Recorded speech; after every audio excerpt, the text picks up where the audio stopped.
This evening on Coach's Corner, we're going to have a conversation that might make you a little uncomfortable, but it will also set you free. Here's the truth most parents don't want to hear. The reason your child may end up in therapy as an adult isn't because of what happened to them out there in the world. It's because of what's happening right now, in your home, in your words, in your unhealed pattern. According to the American Psychological Association, over 41 million adults in the U.S. sought therapy in 2023, a 30% increase from a decade ago. And research from the National Institute of Mental Health reveals that 75% of adults' mental health issues have roots in childhood experiences before age 18. But here's what they don't tell you. Most of those childhood experiences aren't trauma in the traditional sense. They're the daily, consistent messages your children receive about who they are, what they deserve, and what's possible for their lives. James Baldwin said it perfectly. Children have never been good at listening to their elders, but they have never failed to imitate. Your children aren't just watching what you say. They're absorbing what you believe. They're downloading your consciousness. They're inheriting your limitations or your liberation. This evening, we're unpacking the law of consistency, the spiritual and psychological principle that says whatever you consistently model, speak, and reinforce becomes the operating system of your child's reality. And here's the revelation. The 7 dream killers that stop adults from achieving their God-given potential at random. They're generational patterns passed down through parenting practice. This episode isn't about blaming you. It's about awakening you to the spiritual assignment of parenting and showing you how to break the cycle. Welcome to this week's episode of Coach's Corner. As you know, I'm your host, Dwayne Dwyer, the Mindset Coach. And I'm excited about this particular conversation because I think it's a lot that we're going to uncover, a lot we're going to unpack. So listen, wherever you are, whether you're on Facebook, whether you're on YouTube, whether you're on Instagram, whether you're on LinkedIn, make sure that you hit that like button, make sure that you share, and just get in the comment section and say hello, because I want you to understand a couple of things. Number one, I value that you are here with us this evening. You could have been anyplace else, but you chose to be here, and I do not take that lightly. Number two, you are a functional part of every conversation. Every time we hit live, go live on this particular platform, you are a part of the show. So I want to welcome you and thank you. And also, do not forget to send your comments, to go along with the conversation. Ask questions, again, because your questions are valuable. You have thoughts, you have questions, you have inputs, and we want to make sure that they're received and responded to. I think that's important. And again, share this out, hit that like button as well. As we get started, there was a very prominent female artist years ago, back when I was younger. Those of you around my age group should know who I'm talking about. She was just phenomenal in her era. She had vocals that were out of this world. And people like the great Aretha Franklin, wanted to partner with her. CC Winans and all those other great people want to sing songs with her. She's done a lot as far as the song industry is concerned. But here's the important part that I really want to touch on. And I know you guys know who I'm talking about. I'm not even going to call her name. I'm going to let you put her name in the comment section. But she had this particular song, and it started off that I believe the children are our future. Now, if you really let that sink in, that says a lot. And I think back then when she first said that, it really did not resonate with me at the level that it does right now. But I think there is not only a lot of truth in what she says, but it is the ultimate truth. Your child, believe it or not, is the future of your lineage, is the future of your brand, is the future of your name. And I think when we really stop and think about it, like the things that we pour into the matter, the things that we talk about matter, the things that we share with them matter. And so for me, I want to start off this conversation with a scripture that is near and dear to me. Because when you think into it, it really makes a lot of sense. And that scripture is Proverbs 22:6, which says, train up a child in the way that he should go. And when he is old, he will not depart from it. Now, I think there's a lot to be said in that, because I want to ask you a profound question as it pertains to the scripture. And that question is, as a parent, what way or path are you starting your child on? Like, let that sink in. Like many of us who are beyond our parenting years, right? Um, I wonder what would have happened if we had that question to consider. What would have happened if somebody asked you in the beginning when you first started raising your child, like what way and what path are you training them up to go on? Because I think that question by itself carries a lot of significant weight. Um, and if we think about it and we really think into it, it really, especially in our younger years of parenting, it really would have given us some direction in parenting. Because we like to say there's no blueprint to parenting, but really there is.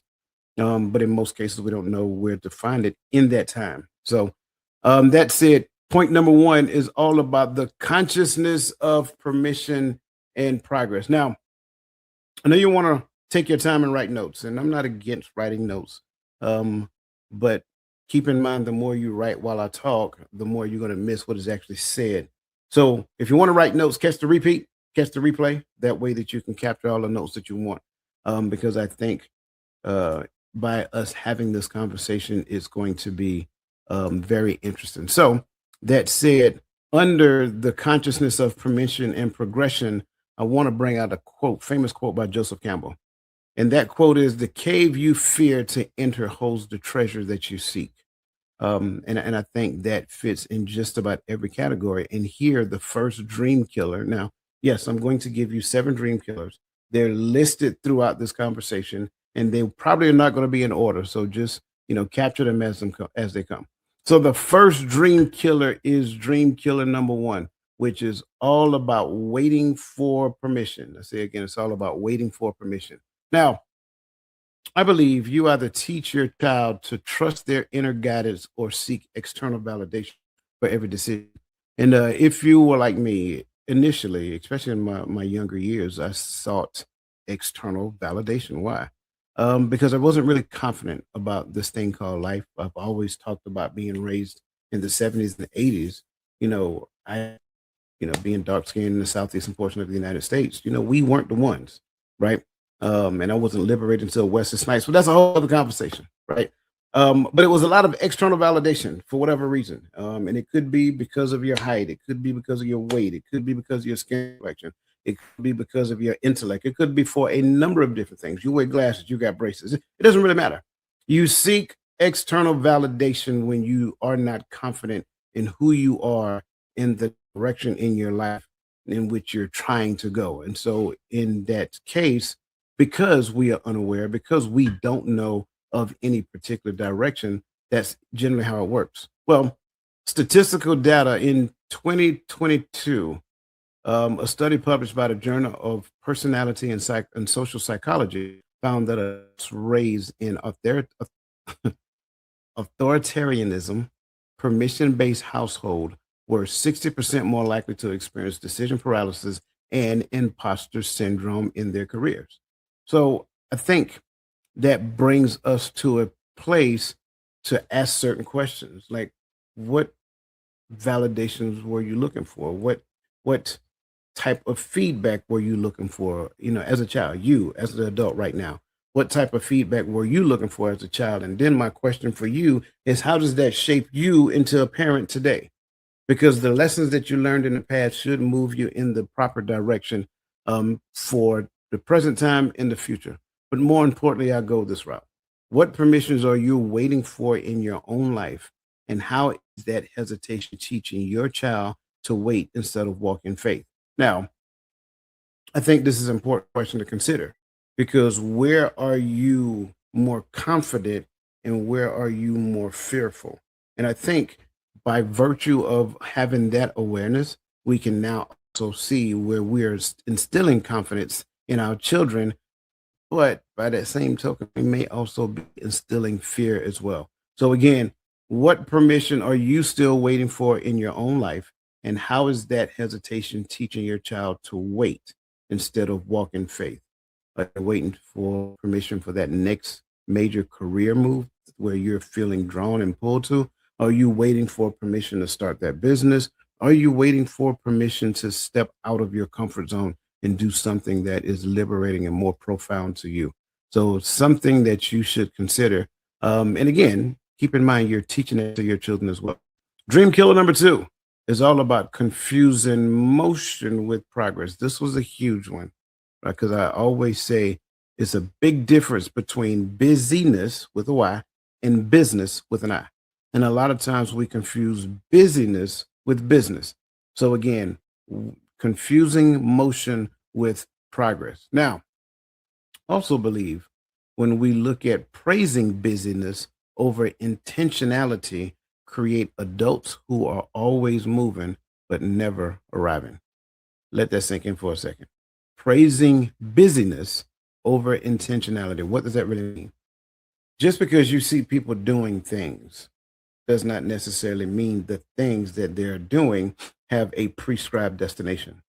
But for those people who are doing things with intentionality, they have a destination in mind. Therefore, the things that they're doing is geared toward that.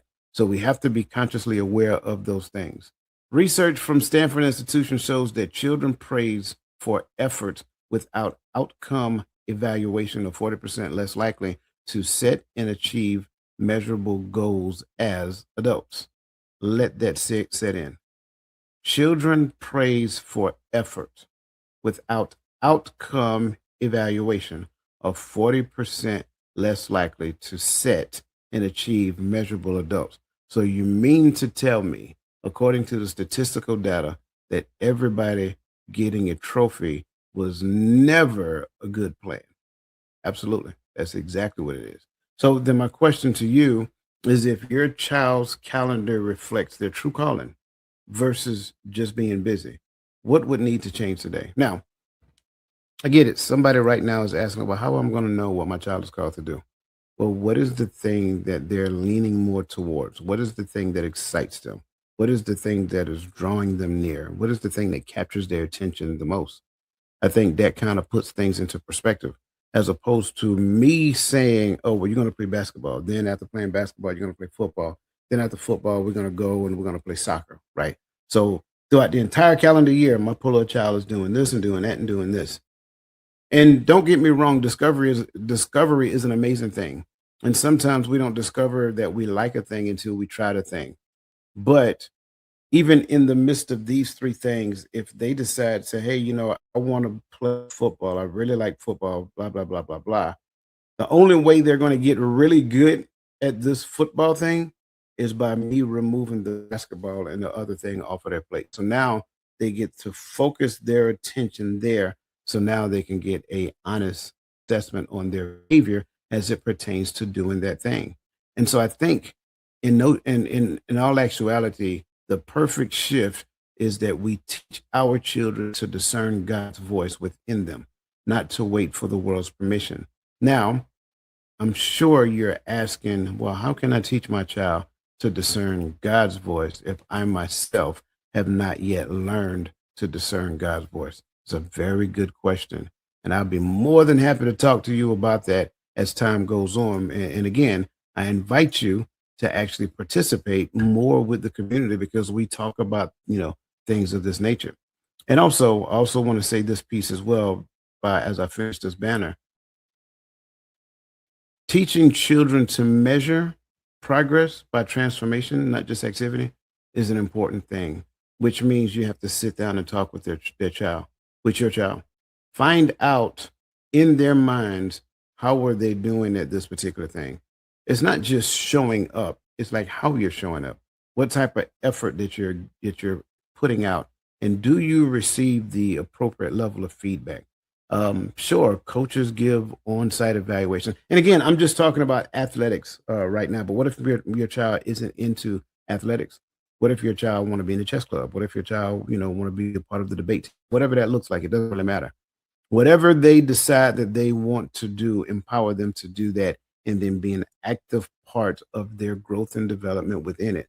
And then get to the point of teaching them to measure progress, not just participation, right? I think being involved is good, but being involved with a particular outcome, I think, is better. And I think that's one of the reasons why communities kind of fail, because some people just get to the point to where, like, I'm in the community, I'm here. Yeah, but what are you doing? Are you looking for the community to serve you? Then you're just, you know, trying to, you're just here by association. That's it. But if you're a part of a community, then there has to be some relevant evidence that you are committed to the community as opposed to the community being committed to you. Don't get me wrong, there has to be some evidence of that as well, where the community is committed to you. And I think that comes by default if you have a good, properly formatted community. But the other side to it is that if I'm just going to the community to eat and I'm not putting forth anything, then that's evidence that maybe in the past I was never taught to measure progress by transformation. Okay. And I'm not talking about transformation only received. I'm talking about transformation to where I'm an active part of doing a thing in the community. And that thing is part of the transformation that I'm experiencing. Okay. So I think we're off to a great start. That completes talking point number one. Again, I want everybody to remember again, talking point number one is all about consciousness of permission and progress. And that revealed dream killer number one, which is waiting for permission, and dream killer number two, which is confusing motion with progress. Now, that moves us to talking point number two, which is the consciousness of discernment and identity, which to me, I think is probably the biggest and most important one. My good friend here, not really my good friend, never really met the guy, but again, Wayne Dyer, Dwayne Dwyer, very close in word alone. Um, he made a statement, he made a comment. He has a famous quote that says, "What other people think of me is none of my business." I believe that is a very important thing. If I get more focus on what others think and I lean into what they think, then I'm constantly in reaction mode because what they think will drive my activity. But if I focus more so on what I think and allow that to be the business that drives me to be busy, right? Now I am moving more so in confidence. So I just want to kind of lay that out there. Okay. That reveals dream killer number three. Listening to the wrong voices. My. Listening to the wrong voices. Something that we experience oh so often in this day and age, right? Everybody who's behind a microphone is not for you. They're probably for themselves. You're just along for the ride. Okay. When children believe that everyone's opinion matters equally, they're robbed of discernment. Let me say it again. When children believe that everyone's opinion matters equally, they're robbed of discernment. Now, I think that's important because I think these children also grow up to be adults. And adults, they tend to get to that point to where everyone's opinions matter. Um, sure, within reason, within a particular area of your life, certain people's opinion should matter. I'm not taking away from that. But when I take all of these people whose opinion, quote unquote, matter in my life and I line them up, there still has to be a rank structure. So, that being said, my father's opinion should matter to me more than, I don't know, some random person off the street that owns a business or whatever. Now, if I'm looking for business advice, that person's opinion really matters because at the end of the day, they're the one that's running the business and I can learn from the things that they're sharing with me. So, that said, according to a 2024 study, I want everybody to kind of catch this. According to a 2024 study in the University of Michigan, adults who grew up in homes where external validation was prioritized over internal worth were three times more likely to experience chronic anxiety and self sabotage behaviors. Let that set in for a second, because I do believe that these studies may also include some of us. We're not exempt from this information. So I'm going to let that study just keep flowing as I dive into the first question I want us to entertain. And I think the point of these questions, for the most part, are self reflective.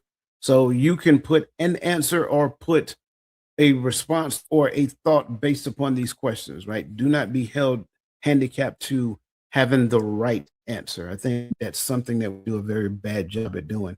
We get to the point of looking for the right answer, not necessarily realizing that the right answer comes in time and in season.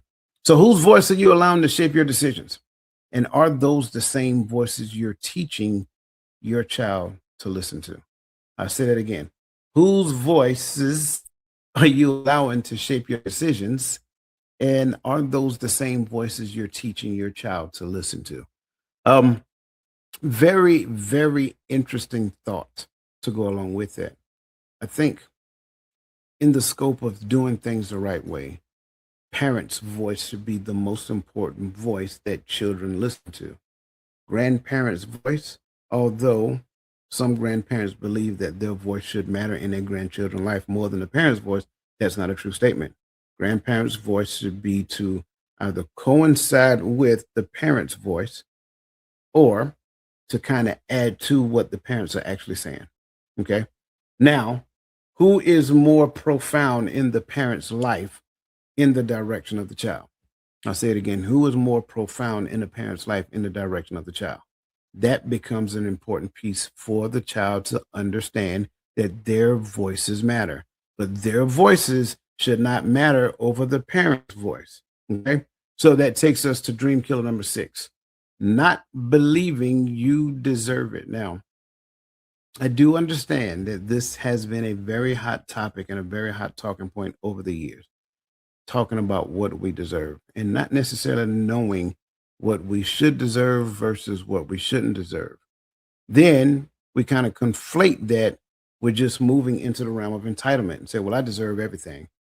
But then there's nothing done to validate or to as evidence of the thing that I deserve. So sometimes we can get into the space of having an expectation of a thing and we say that we deserve it, but then there's no evidence that says that we deserve it. So now, where do those people come from? Well, when you withhold affirmation or give conditional love, you program children to believe success is for everyone else, but not for them. Now, what does that mean when we withhold affirmation? Well, if your child does a good job, tell them they did a good job. If they cut the grass, appreciate them for cutting the grass. They put the trash out. I get it, but these are the things that they should be doing because they live here. Yes, you're right. But there's nothing wrong with, telling them that they did a good job or thanking them for actually doing it. The conditional love is an interesting one because I don't want to go down a rabbit hole on this, but by that same token, I could. Conditional love, for the most part, is based upon what is done, based upon what a person achieves or what they provide or whatever that looks like. So therefore, when you have conditions for the love that you express, what ends up happening is that you're teaching a person that their worth is found in their deeds. However, and I've been talking about this for a minute, and I'll do more detailed conversation about it. It's the same thing I was saying about forgiveness. The reason why we struggle with forgiveness is because we do not necessarily understand appreciation. I also believe the same thing applies to love. Because we do not understand appreciation, therefore we love conditionally. What does that really mean? If I appreciate the person over the deed, I love the person regardless of the deed. I say it again. If I appreciate the person over the deed, then I will love the person regardless of the deed. So our children, for the most part, we love them unconditionally. We will always love. We might be mad at them, but we still love them. So if that's the case, then there should never be any evidence of conditional love when it comes down to them. So what does that really mean? That might mean we need to reshape their understanding, or you need to reshape your understanding that chastisement, correction, and punishment is also a part of love. Now, when I say punishment, I'm not talking about anything extreme. I'm talking about, saying that they can't play their video game for a week or something of that nature. That's not, inhumane. You can actually do that as a parent, as a corrective tool, right? So that's key. Make sure that they understand what the correction is all about. Okay. Withholding affirmation and giving conditional love is not the way to go. In fact, not only is it not the way to go, when we go a step further, the National Institute of Child Health reports that children who receive identity-based affirmation, in other words, who they are, versus performance-based praise, what they do, show 50% higher resilience and self-efficacy in adulthood. Isn't that interesting? You mean to tell me if affirmation and praise come from the source of the identity of the giver based upon the identity of the receiver, it actually makes them better suited for life? Yes, that's exactly what that means. So now that should put us in a position to consider the things that we're doing to our child and for our children. Now, I know there's some people out there with this probably saying, "Well, I don't have any kids right now." Great, you got some nieces, you got some nephews, and things of that nature, and you could be a voice in support of your parent or of their parent, and probably share some of these tips with them as well to kind of help them with their parenting practices. Not saying that they're a bad parent, but again, I think every parent deserves a little help when it comes down to raising their children. So that said, when was the last time you affirmed your child's identity apart from their achievements? And what would change if you did that daily? Imagine what that would be if you could turn back the hands of time and your mother and your father told you every day that, you know what, you are a child of the Most High God. You are destined for greatness. You can do anything that you want to do in your life. You know what? There's no task, there's no position, there's no job, there's no achievement that you can't do once you set your mind to it. Imagine what that would look like if that was the seeds that were planted in you at an early age and watered for the next 16, 17 years. Could you imagine where you would be at? Could you imagine what your mindset would be at the age of 25, 26 years old? Just let that sit in. So, and that's important. I think that's important for us to consider as we're raising our children. So that takes me to talking point number 3, the consciousness of measurement and satisfaction. Now, consciousness of measurement and satisfaction. What does that really mean? Well, Alan Watts kind of sets us on the right path. He says the only way to make sense of a change is to plunge in it, move with it, and join the dance. What is the dance that Alan is talking about? The ebbs and flow of struggling and fighting and developing and failing and coming out of the water to get a gasp of breath until you get to the point to where you are swimming with the current, with the with the motion in the ocean. That's the best way to say it. Which takes me to dream killer number 4. Focused on the gap, not the gain. Okay.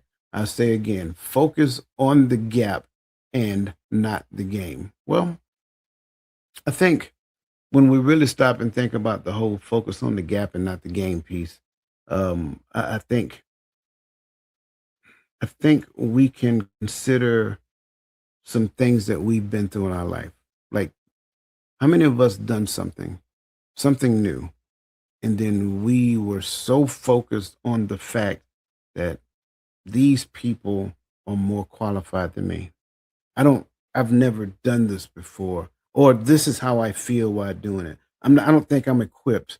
I don't necessarily believe that. You see what I'm saying?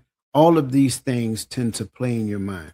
And I believe wholeheartedly when you constantly point out what your child hasn't achieved, you train them to never celebrate progress. So when I've done it so many times in my life, it becomes a natural thing to do it as a parent. And so I focus on, well, I haven't done this and I struggle in the midst of doing this and I wanted to do this, but I didn't do that. Or while I'm doing a thing, I focus on, I major in the minors. I focus on how, the anxiety that I might be feeling because I'm just starting this or whatever the case may be. And so now by default, you start doing it to your child and you make them anxious. You make them a little frustrated. You make them a little concerned and worried about more so the outcome, but not necessarily celebrating the small wins that they achieve, throughout. Showing up, going back to what we talked about previously, showing up matters. That's good. What we do when we show up matters as well. And so, sure, there's some things that we need to correct. I'm not leaving that out, right? I don't think that is what I don't think that's what we mean when we say the gap. Pointing out the things that we need to correct is good. Also identifying the things that we've done well is good as well. And I think sometimes we get so hyper focused on the things that we need to improve on that we miss the things that we do well at doing. Okay. And unfortunately, this creates adults who quit right before the breakthrough because they're so focused on the gap that they can't see the gain. Like, think about this. Have you ever been faced with an opportunity and it's an opportunity, right? You know full well in your mind that this is the right thing for me to do at this stage in my life. But yet, here's what you do: you focus on the reason why you can't do the thing. Let me say it again. You focus on the reason why you can't do the thing, as opposed to focusing on this is the right thing to do. Therefore now the reason why you can't do the thing ultimately becomes the reason you don't ever do it. Think about that. If that's my mindset, if I have any evidence in my life that I've ever done that, what do you think I teach every child that comes in contact with me? Whether I tell them that that's what I do or not, they're going to pick it up from me by default. Why? Because it's a part of who I am. Like I said before, your children are watching what you do. Children are watching what you do. That's why I don't believe everybody should be teachers. I say again, that's why I don't believe everybody should be teachers. A lot of times, a lot of us, when we're in a position of teaching, we're teaching through the lens of a facade. We may be doing good by teaching a book, but by that same token, that we also have to model it. And when people start watching what you're doing, it's like, well, you're telling me to do this, but you're not doing this yourself. Like you get nervous, you get frustrated, you get angry, like you start worrying about the gap as opposed to focus on the gain, right? So again, we have to focus on teaching them by first teaching ourselves. I'll say it again. We have to focus on teaching them by first teaching ourselves. Once we learn to focus on the gain, right, then we can teach them to focus on the gain. Don't be so laser focused on what you cannot do or what you haven't done or whatever the case may be. Focus on what's in front of you right now. What is that hill that you need to climb right now? What is that hurdle that is standing in front of you in the pasture on the other side? Right? Pasture, not pastor. Y'all stop that. What is that thing, that next hurdle that you have? You can't go around it because the hurdle is long. So it doesn't matter how hard, how far you lift to the left or the right, you still have to go over the hurdle. What is that thing? So, that being said, research from the University of Pennsylvania's Positive Psychology Center found that individuals trained to focus on progress or gain rather than deficits, the gap, were 2.5 times more likely to persist through challenges and achieve long term goals. So, if we start employing these things, we automatically improve our chances of success. It's just that simple. So my question for you is, how often do you celebrate your child's incremental growth versus only acknowledging major milestones? And what message does that send about their worth? Here's a better question. How often do you do it for yourself? How often do you celebrate your incremental growth versus acknowledging major milestones? And what message does that send about your worth? It doesn't change, regardless of who we're talking about, regardless of who we're talking to. It doesn't change. It's one and the same. And here's the thing about it: I will struggle in identifying and acknowledging their incremental growth if I don't do it within myself. I'll say it again. I will struggle by acknowledging their incremental growth if I don't do it within myself first.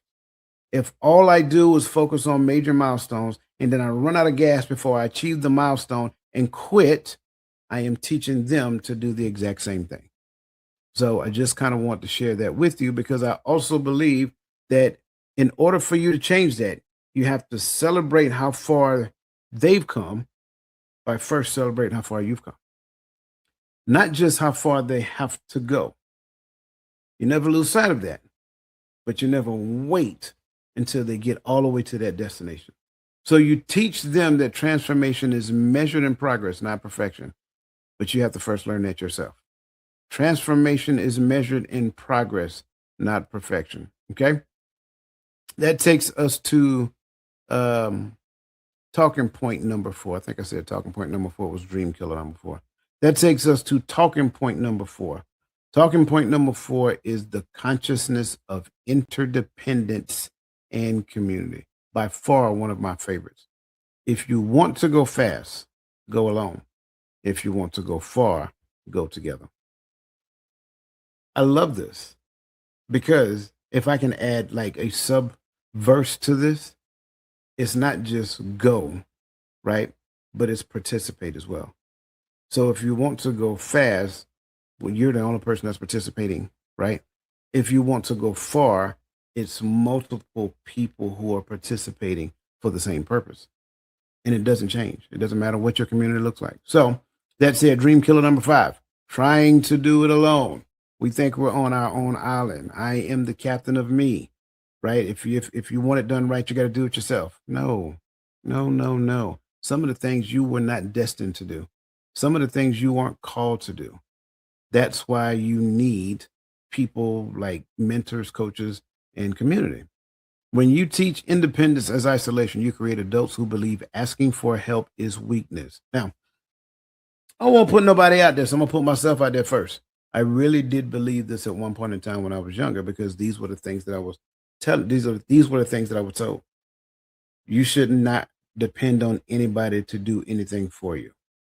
You have to do it yourself, and if you can't do it, you don't need it. All of those things were things I remember hearing when I was young, but that teaches isolation.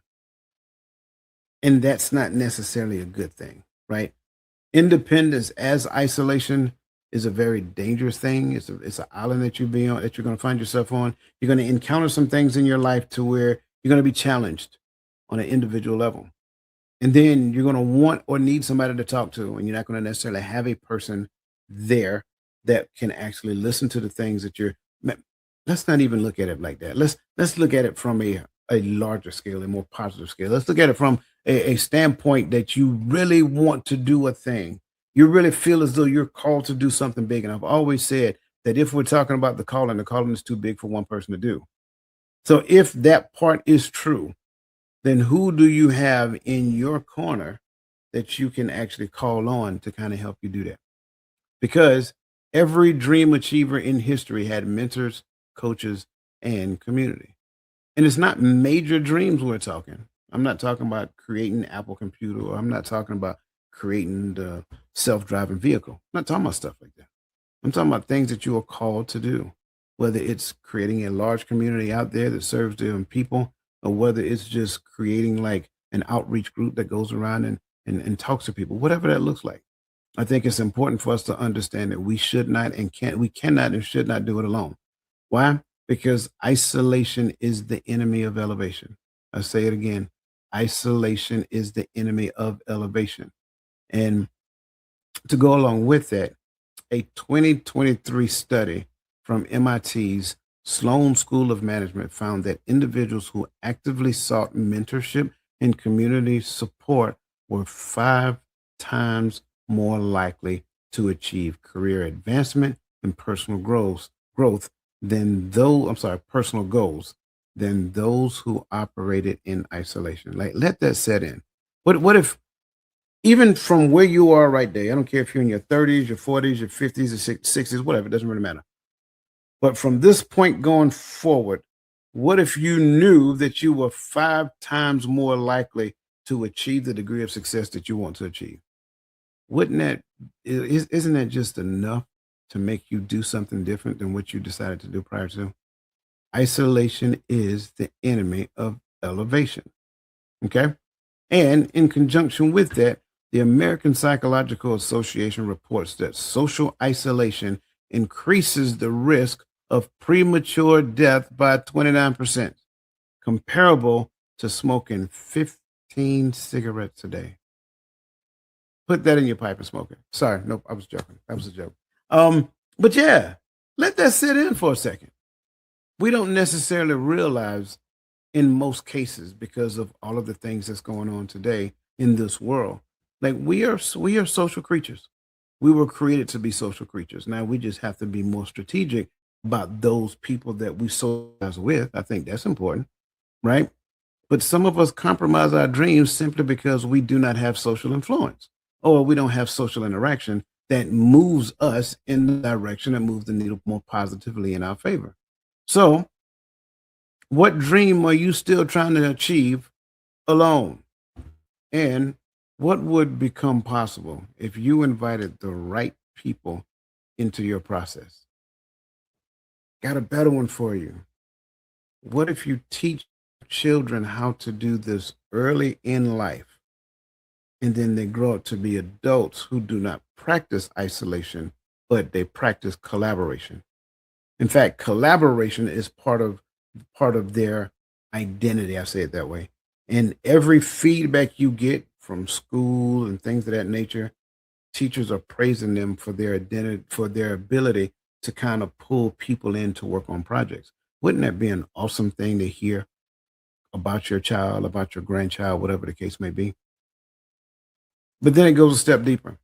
How are you modeling interdependence for your child, for your grandchild, for your nieces, for your nephew? And are you teaching them that community is strength, not a crutch?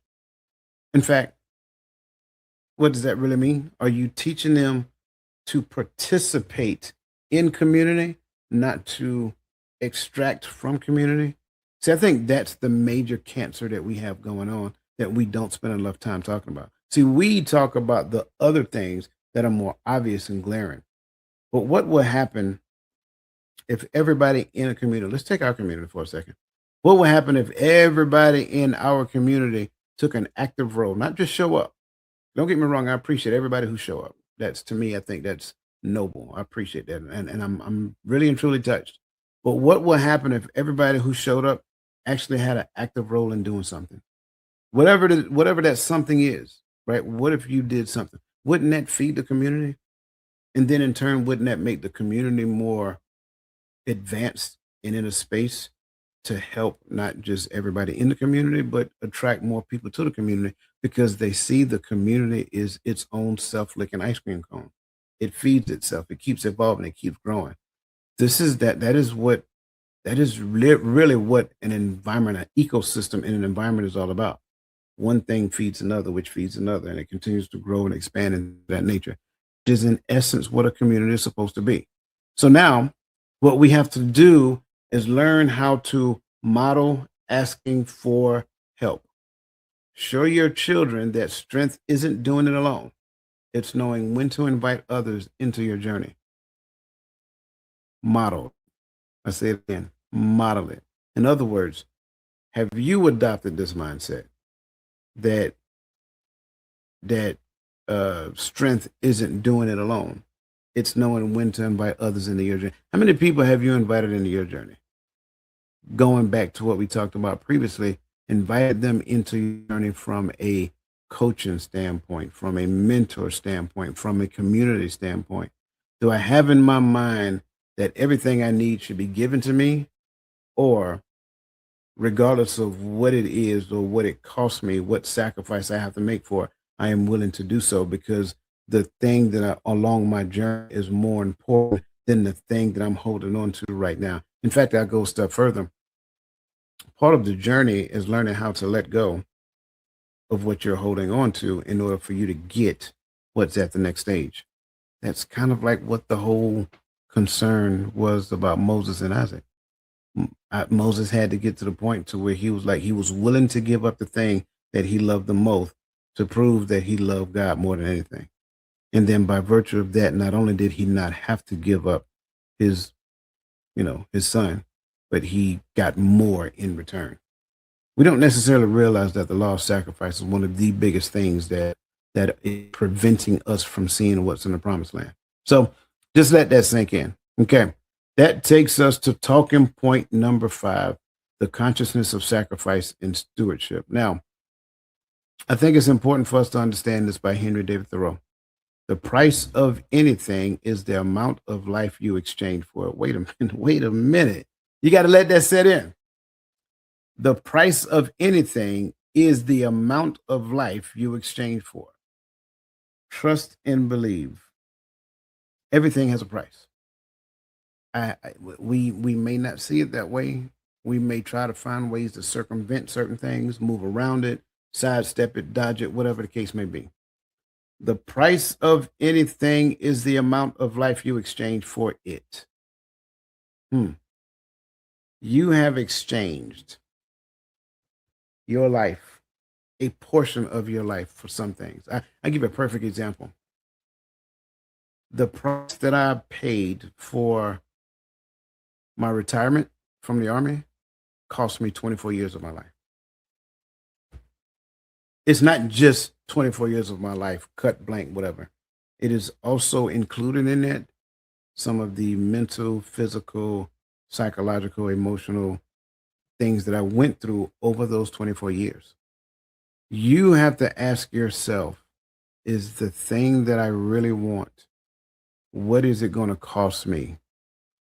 Because the thing that you think is going to cost you, that's not the price for it. That's just a temporary exchange for it. In most cases, the thing that you're going to pay for financially, that's a temporary exchange. We don't look at it that way. We look at it what we're losing. When we look at what I'm losing when I exchange these dollars for this thing that I need to receive, this training that I need to receive, this mentoring session that I need. But when I look at that, then my value is in the wrong place. See that four letter word life is the biggest thing, the second biggest thing that the Most High God has given you. Your life is the second biggest thing that He gave you. So, how much of that are you willing to exchange for life and life more abundantly? Because here's the deal, you can exchange a portion of your life to live a better life, and you don't even realize the portion that you exchange after you get to the better. But you're focused on the loss and not the gain. You're focused on the gap and not the gain. We got to stop doing that. So now what does that mean?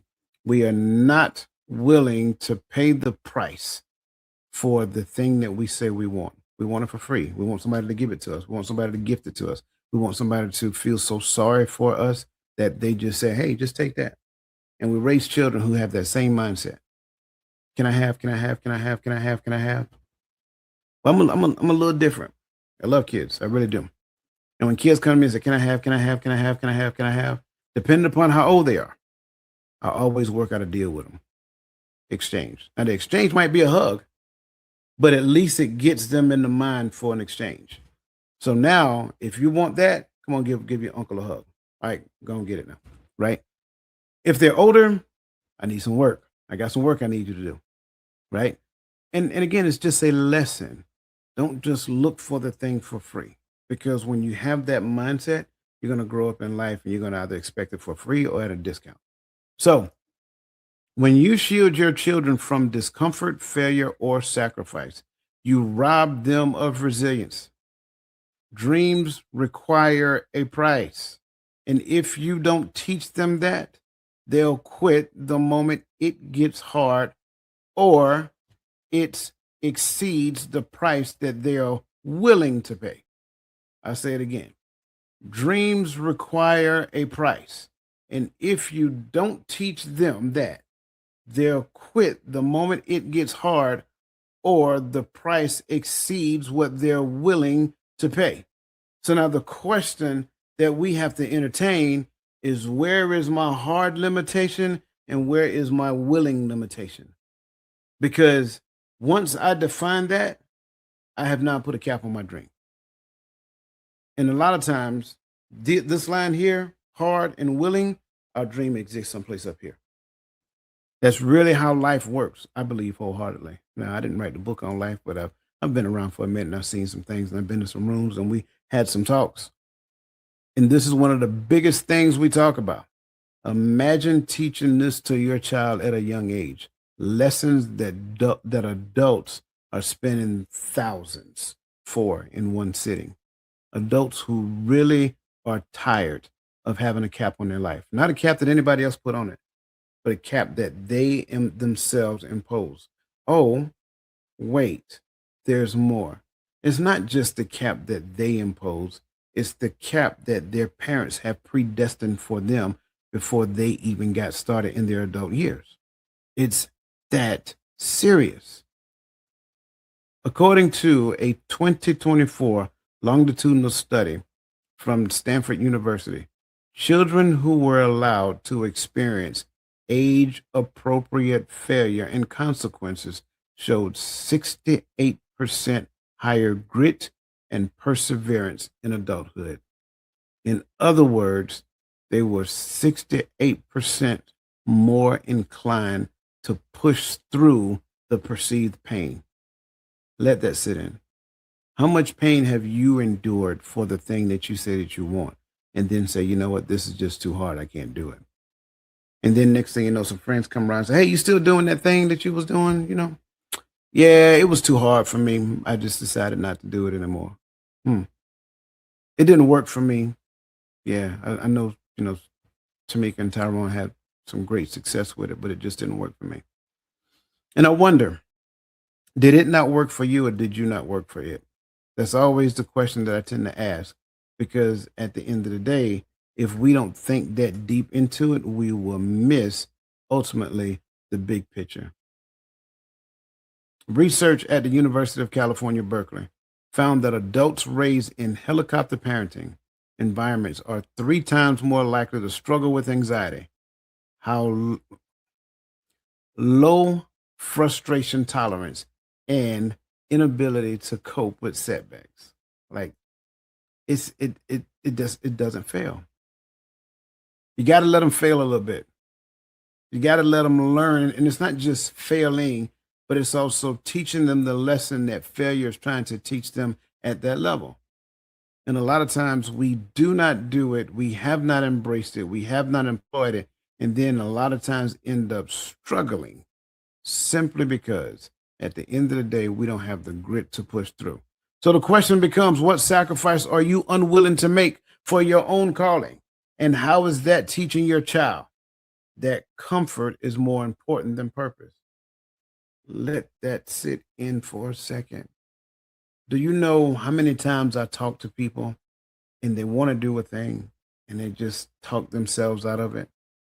Because this thing, whether giving up something, whether giving up something or devoting their time, energy, and efforts to something is a little bit more uncomfortable than they anticipated.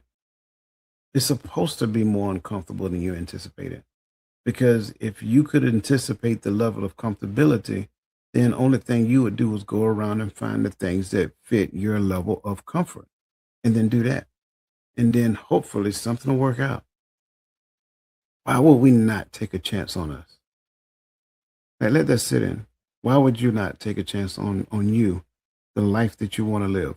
Why would you not teach your child how to do this at an early age so that when they get older, you get to see the best version of them, one that surpassed where you ever achieved in your life? I think that's an important thing to consider. When was the last time you allowed your child to experience a consequence without rescuing them? And what did they learn from it? I wonder. I think this is a good question, y'all. Watch this. Because I wonder whether or not the Most High employ these same tactics when it comes to us. I wonder if He allowed us to experience our consequences sometimes without rescuing us, so that we can learn the lesson that life is trying to teach us in that moment. I've been saying this for the longest. When you fail to learn the lesson, the life's lesson, when you fail to learn the spiritual lesson that life is trying to teach you, then it has no choice but to come back and try to teach it again because you failed to learn it. So if I come and rescue you, you fail to learn the lesson. So now it has to come back around. This time, it might be a little worse. It might be to the point to where I can't come rescue you.